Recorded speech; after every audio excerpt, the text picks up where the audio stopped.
The Vice President of the Republic of the Gambia,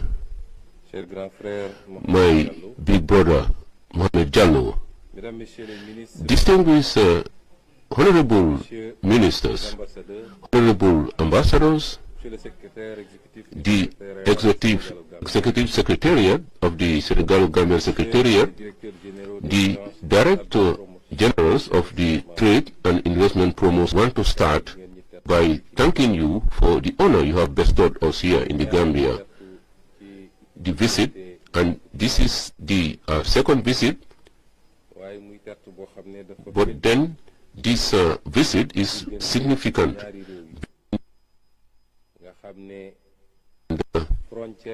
You know, between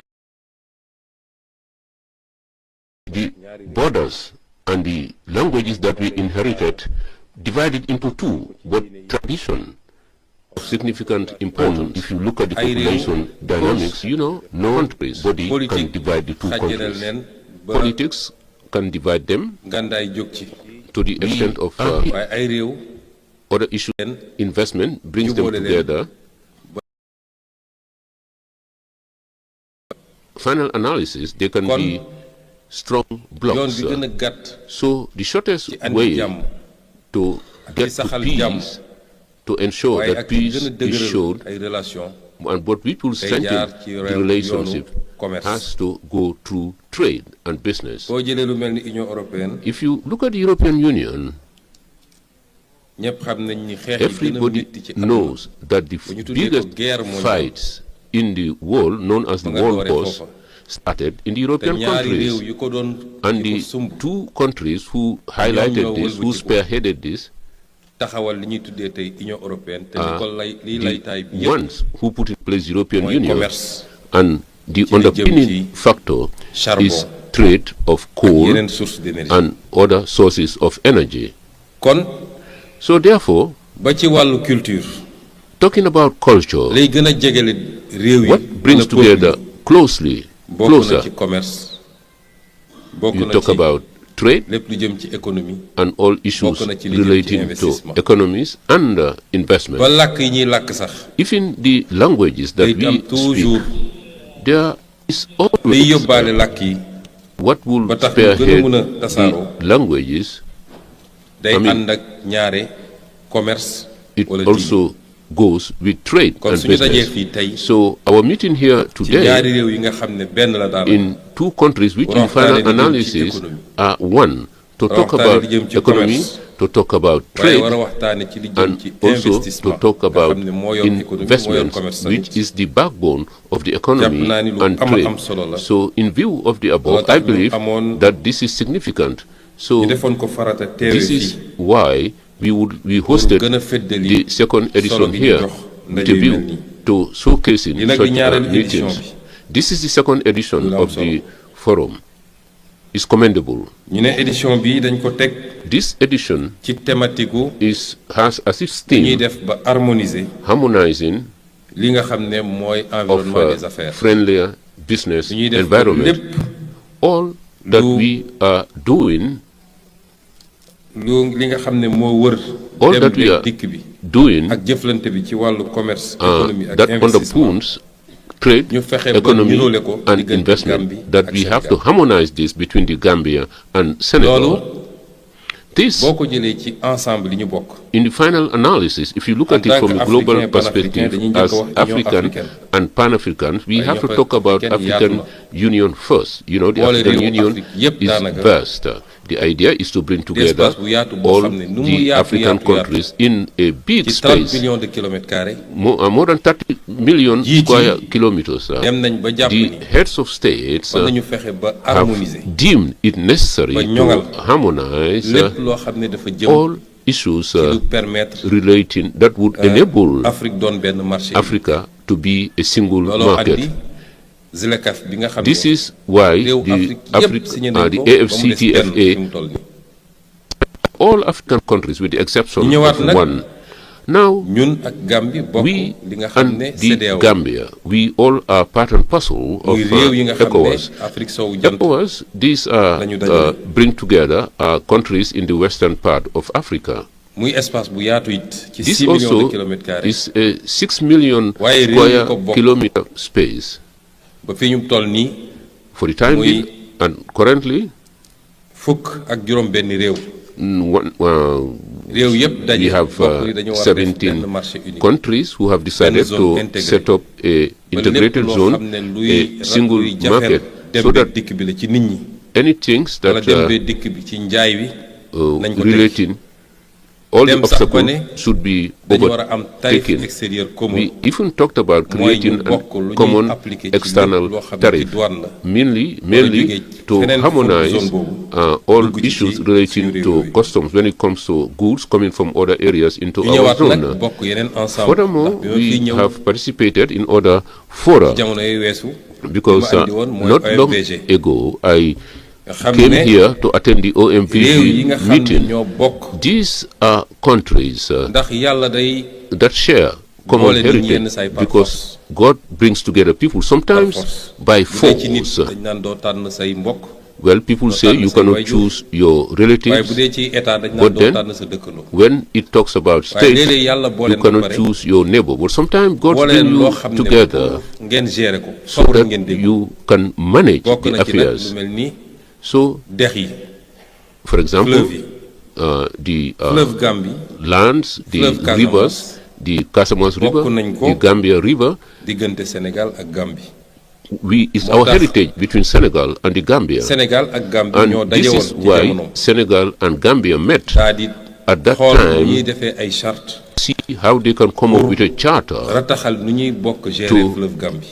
see dem how nag together ba we can Guinée-Bissau smoothly manage ak the Guinée Gambia Conakry River. ñëw yokku Thereafter, waaye Guinea-Bissau booy seet and statut ba léegi Conakry Sénégal joined ak Gambie the ñoo ci OMVG. But if you look ñoo at ko the status, it tabaxoon is Senegal moom and lañ the ci bind. Gambia who moo tax established jàpp the naa ni monsieur le OMVG. vice-président So, ñu ko waxee Vice président Adama President bokk na ci li ñu war a the President, Mr. yeesalaat Barrow, mooy texte yooyu nga xam ne bi ñu koy we signé yàgg na lool. should look at the texts because these texts have been signed Ñu a ñëwaat long nag time ago.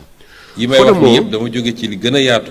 Union africaine this ñëw is- ci CEDEAO ñëw ci I've talked OMVG about a broader waaye aspect, ñu am nag suñu AU, secrétariat permanent boo xam ne loolu ci ECOWAS, bilatéral la but diggante then Sénégal we ak have a Gambie. bilateral institution, the Secretariat between the Gambia and yàlla def Senegal. nag As God will wish, 2011 ba léegi in 2000, from 2011 muy fukki at to date, ak namely ñett 13 years now, secrétaire permanent boobu the dajeetul woon permanent secretariat pour li nga never xam ne met ñu war a xool la càmbar with ko a diggante bi view to looking at gën what koo saytu. can be done gën koo rataxal. and to ñu mën koo saytu. smooth it so that we'll be able to all kon tey benefit bu from ñu ñëwee it. daje fii So ci Banjul today, our meeting here in ci cadre Banjul, boobu within that framework, dañ koy sant yàlla waaye di ci we would like delloo to jukkal thank ñaari njiitu God. réew yi But then muy son excellence we président would have to Adama Barrow commend ak the son two excellence heads of state, président Bassirou Diomaye President Diakhar Faye. Adama Barrow and President Bassirou Diomaye Faye.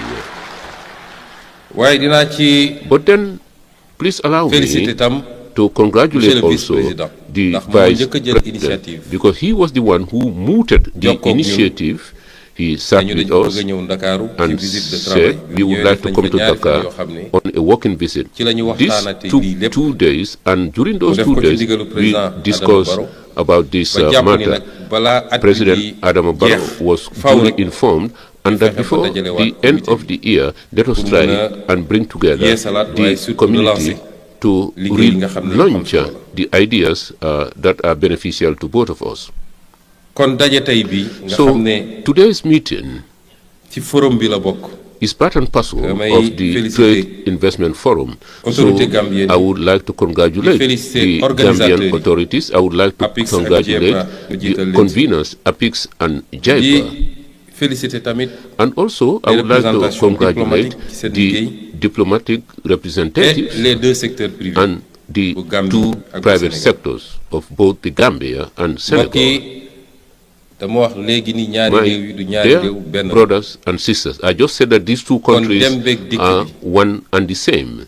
jëflante bi So- ci wàllu commerce Dealing war na doon loo xam ne da koy firndeel on trade and business should be diggante between 2001 since nga xam 2001 ne biñ ko xaymaa nee nañu 2001 92 milliards when de francs CFA lañ ko xayma woon. It was initiated with 80,000 CFA francs. That is to say, trade between the two countries. And 2023, 117 milliards. we are talking about 117 billion. There has been a lot of evolution. And it should be stated that this figure should have been hundreds and hundreds and hundreds of billion dollars, and this should be multiplied by 10 or by 5. This is our ambition now. In the years to come, if we meet again now towards the next 3 years, the 117 billion in terms of commercial trade, we hope that this would attain $500 million. At that time, li nga xam ne moom la Gambia war a jëriñ Sénégal war koo jëriñ Gambia.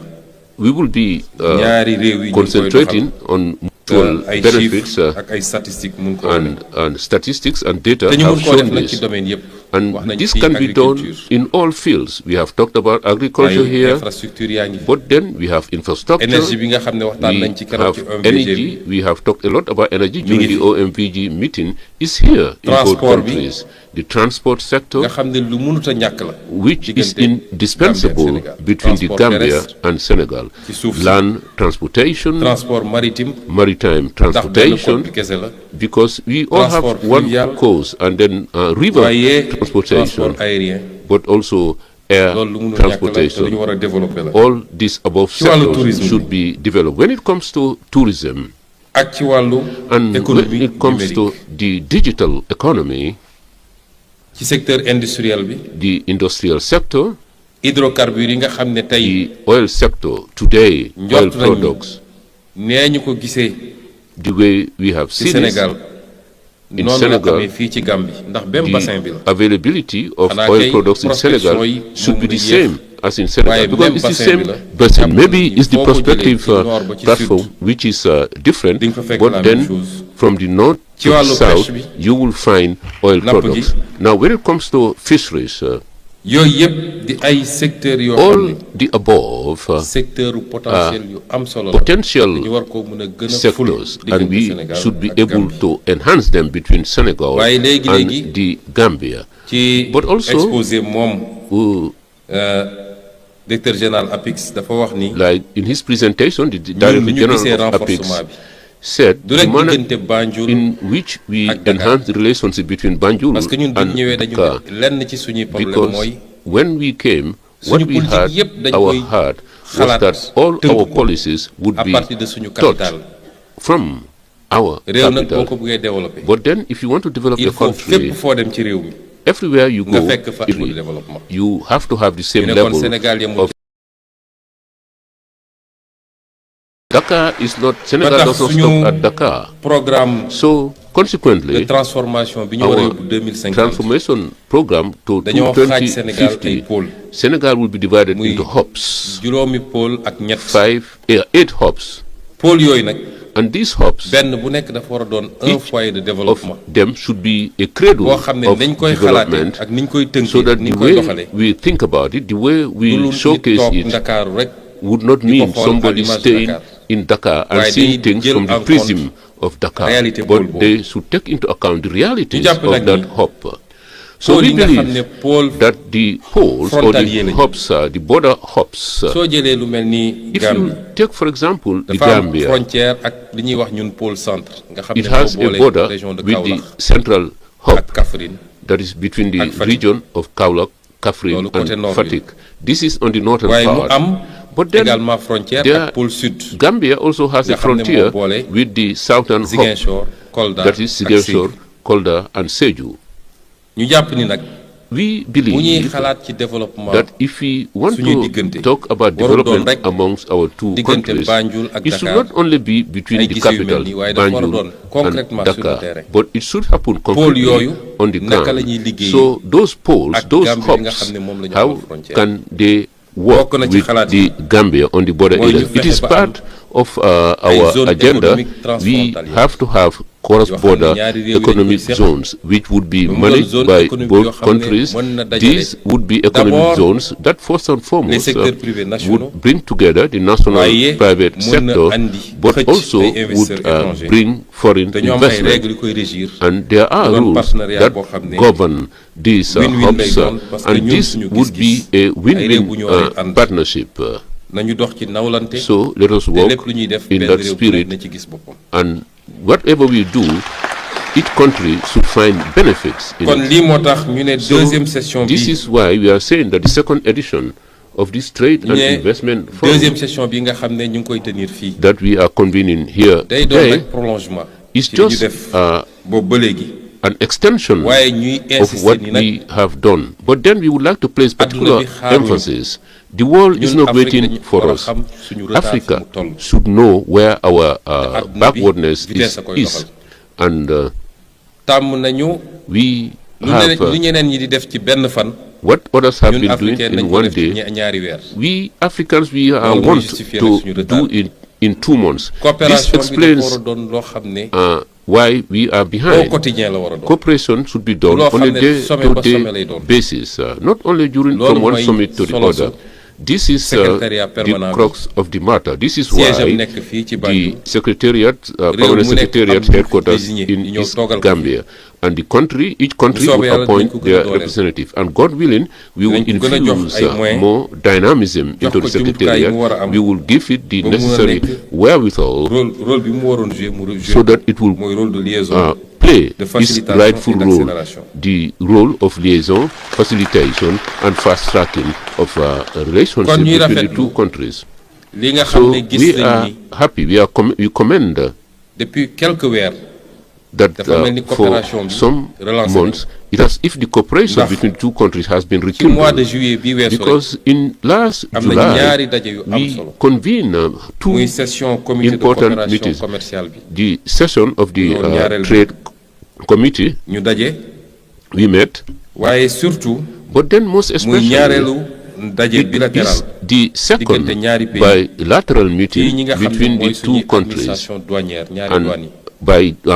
attended by the 2 custom administrations, and they have taken fruitful decisions to enhance the investment and business relationship between the two countries. So, Mr. Vice President, their invitees, when we leave, we are here. We are here to showcase our relationship and also the international relationship. Our priority is Africa before else. And within Africa, our priority is the sub-region. But then within the sub-region, our priority would be our immediate neighbors, because Senegal cannot go and live behind Senegal, neither can the Gambia go without leaving Senegal. Now, I cannot conclude without thanking His Excellency President Adama Barrow for the welcome, but I would also like to congratulate His Excellency Mr. Barrow, because the summit we had not long ago here, without his leadership, we would not have attained the result. So on behalf of President Bassirou we would like to congratulate President Barrow, but please allow me to congratulate the Lord Mayor of Banjul, my friend, my sister, for her welcome. I would like to